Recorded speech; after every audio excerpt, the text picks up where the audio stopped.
Las revoluciones han sido hechas siempre por dementes. Vamos a verlo.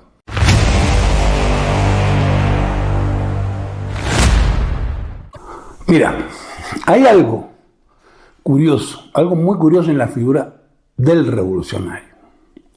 No me refiero al que lucha porque lo están oprimiendo evidente y directamente, ese es otro tema, el que protesta, no, sino a ese personaje que decide que la vida de los demás está mal, aunque los demás no se lo hayan preguntado, no se lo hayan dicho, ni le hayan pedido ayuda, ni se lo hayan siquiera insinuado. Esta persona, por alguna razón divina, siente que tiene una misión sagrada. Yo voy a cambiarte la vida para que sea mejor, como yo creo que debe ser tu vida. Y aquí ya tenemos el primer síntoma, el primer problema. Está convencido de que sabe lo que es mejor para ti, más que tú mismo.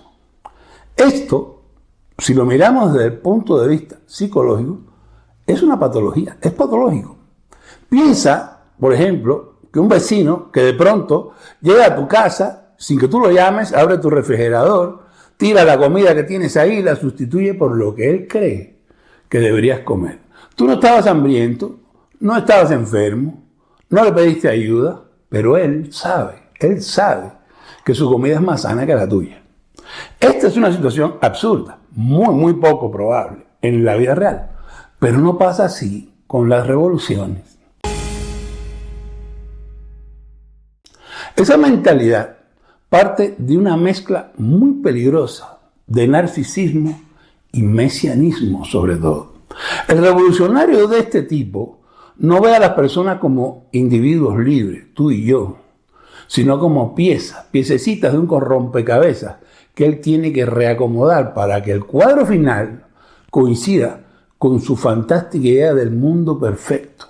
Y por supuesto, si no encajas en su diseño, en su rompecabezas, el problema eres tú, no su plan.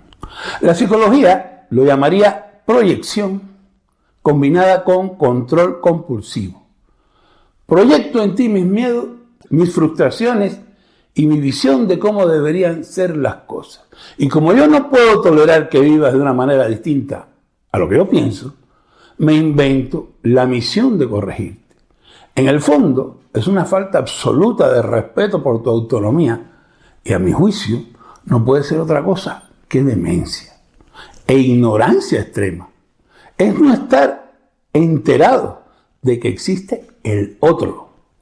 Ahora aquí viene la parte más inquietante, porque si el revolucionario de este perfil llega a triunfar, es decir, si logra imponer su modelo, la película cambia de género, pasa de drama a película de terror.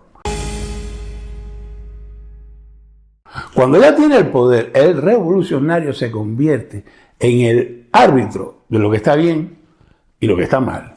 Él, y únicamente él, decide qué es moralmente correcto para todos. Y cuidado, no es una recomendación, es una obligación. Si no cumples, no solo estás equivocado, ahora eres un ser inmoral y despreciable. Esto es también una patología, pero de otro tipo, la institucionalización del narcisismo. El revolucionario ya no solo cree que sabe lo que es bueno para ti. Cuando triunfa, ahora tiene las herramientas legales, sociales y culturales para obligarte a vivir según su credo. Y lo peor es que lo hace convencido de que es por tu bien. Aquí los ejemplos abundan en la historia.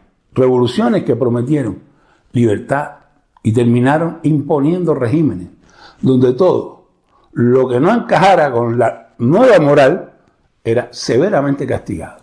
La Revolución Francesa, por ejemplo, que empezó con gritos de libertad, igualdad, fraternidad y terminó cortando cabezas en nombre de esas mismas ideas.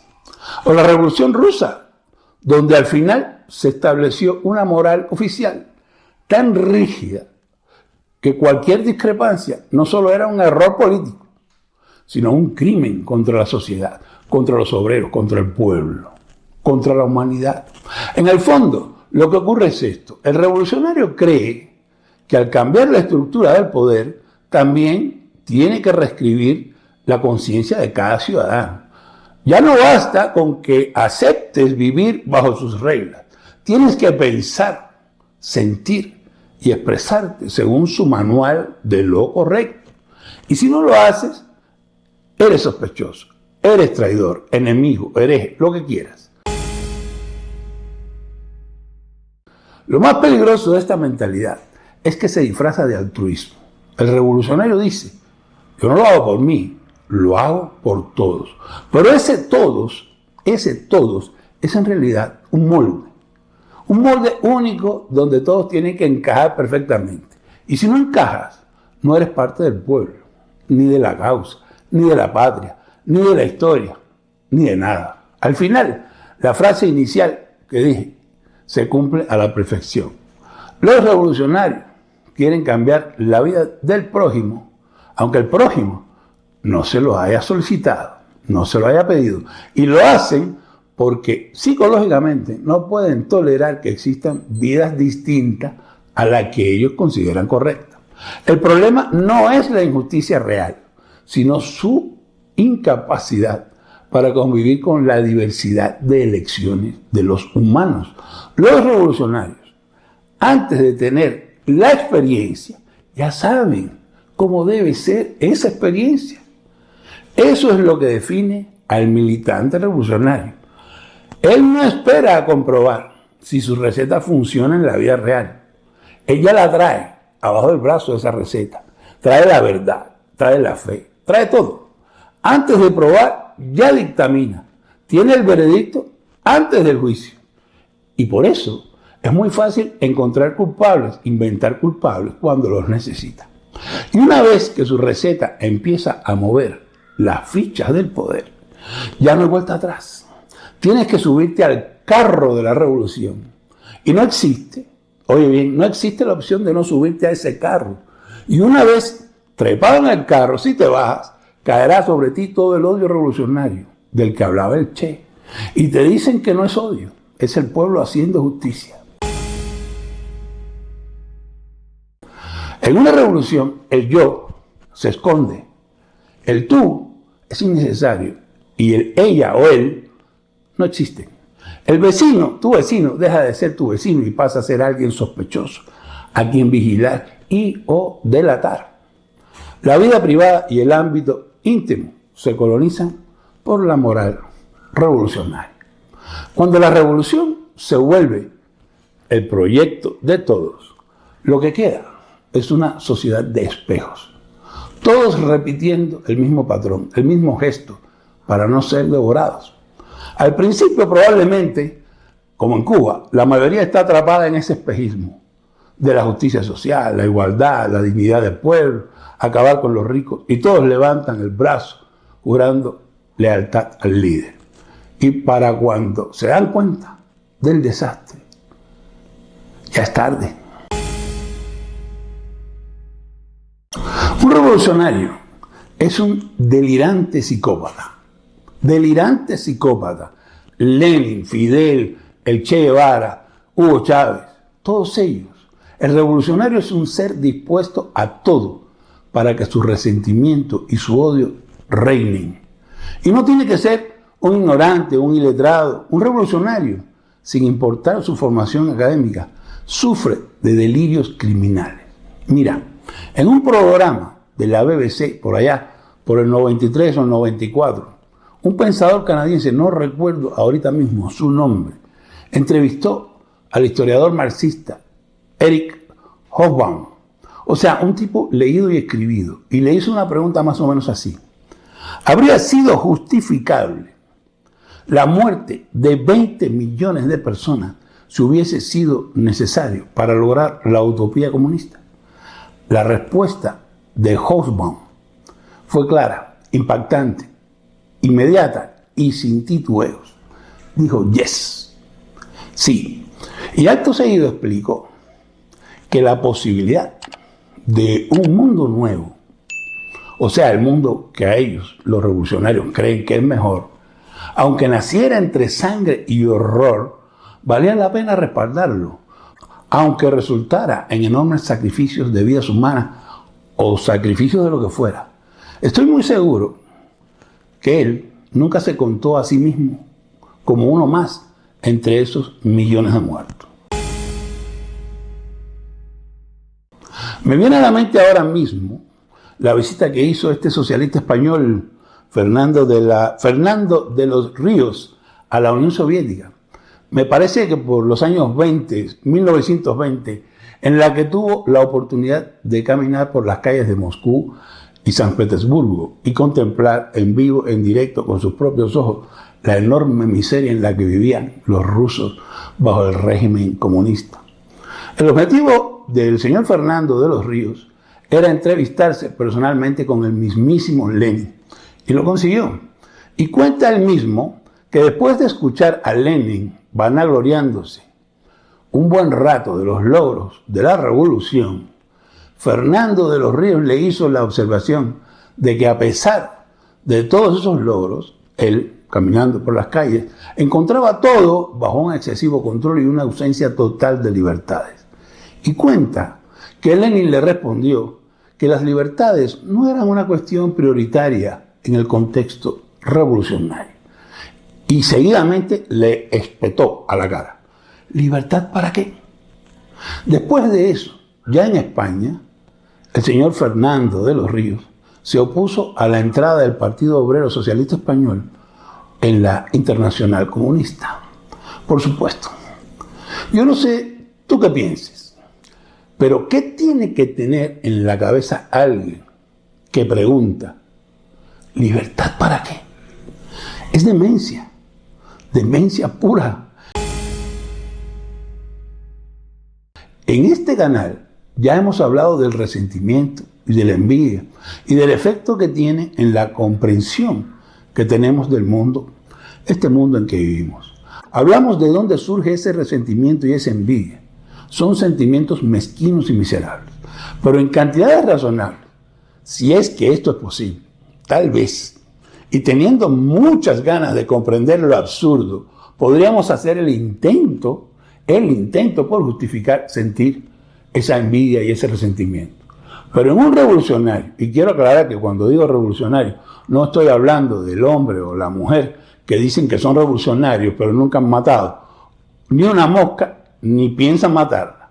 Me refiero al revolucionario que lo deja todo, lo abandona todo, que sale de su casa un día, deja padre, deja madre, deja esposa, deja hijos, como el Che, convencido de que tiene que ir a cambiar el mundo, dispuesto a hacer lo que sea para conseguirlo, y pone bombas, hace atentados, se levanta en armas y tiene varios cadáveres en su inconsciencia. A ese mero me refiero. Bueno, pues este revolucionario es un demente, digan lo que digan, y aunque terminen finalmente haciéndole una estatua, será la estatua de un demente. Hay dos tipos de revolucionarios. Este demente que estoy describiendo, este que es la máquina de matar con la que soñaba el Che Guevara, y el otro revolucionario que, sin ser demente propiamente en principio, se deja cautivar por el revolucionario demente y cree que realmente va a cambiar el mundo, no por demencia, sino por la más profunda y gigantesca ignorancia. Pero ojo, tanto el demente como el ignorante son igual de peligrosos, porque participan alegremente de la misma locura. Y aquí está el nudo del asunto. Cuanto más absoluta cree alguien que es su verdad, más dispuesto está a justificar la violencia para imponerla. Es pura aritmética mental, simple. Si mi verdad es incuestionable, cualquier obstáculo que se le presente no es solo un error, es una amenaza a la humanidad misma. Y si algo amenaza a la humanidad, entonces, según esta lógica torcida, eliminarlo es un acto de humanidad y de justicia. Esto lo hemos visto repetirse con un guión casi idéntico en distintos momentos de la historia del mundo. Durante la Revolución Francesa, Robespierre se veía a sí mismo como guardián de la virtud republicana, ¿Qué pasó cuando alguien no compartía su definición de virtud? Pues que el discrepante pasaba a ser enemigo de la República y por tanto la guillotina era un simple trámite administrativo. El propio Robespierre pasó por ese trámite. En la Revolución Rusa, Lenin y luego Stalin asumieron que el partido, o sea, el Partido Comunista, encarnaba la verdad del proletariado. Ergo, cualquier socialista que no fuera bolchevique, cualquier campesino que no entregara su grano, era enemigo de clase y por tanto legítimo de ser encarcelado, exiliado, fusilado. En la Cuba de Fidel, la verdad oficial estaba impresa por todas partes, en todas las paredes, todos los muros. Discrepar no era un desacuerdo intelectual, era declararte contrarrevolucionario. Y ser contrarrevolucionario en Cuba era básicamente estar fuera de la categoría de ser humano. En todos esos casos, lo que se ve es lo mismo. Primero, el revolucionario se apropia de la verdad absoluta. Luego, divide el mundo en dos bandos: los iluminados, que la aceptan, y los traidores que la niegan. Finalmente, justifica la violencia como un mal necesario para la redención final. Psicológicamente, esto es un manual de manuales del pensamiento totalitario. Creencia rígida, intolerancia a la ambigüedad y legitimación de la agresión contra el otro. Y aquí es donde la frase del físico cuántico alemán Max Born se vuelve un templo.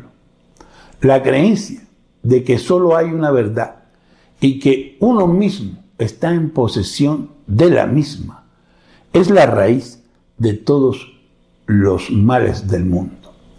Porque esa certeza no solo es un error lógico, es demencia, es locura, es un motor de tragedias humanas. En manos de individuos con poder, se convierte en la justificación perfecta para controlar, uniformar, destruir y eliminar al que no encaje. Al final, el revolucionario de este tipo de revolucionario no lucha contra la injusticia, lucha contra la diferencia. Y cuando la diferencia se convierte en delito, lo que sigue es siempre lo mismo: purgas, persecuciones y una sociedad donde todos dicen lo mismo, no porque lo crean, no porque crean lo mismo, sino porque callarse es la única forma de sobrevivir. Como en cada episodio, si te pareció interesante, si te pareció útil, considera seriamente suscribirte para que nos veamos pronto aquí en otro Yo Me Quiero Libre. Chao.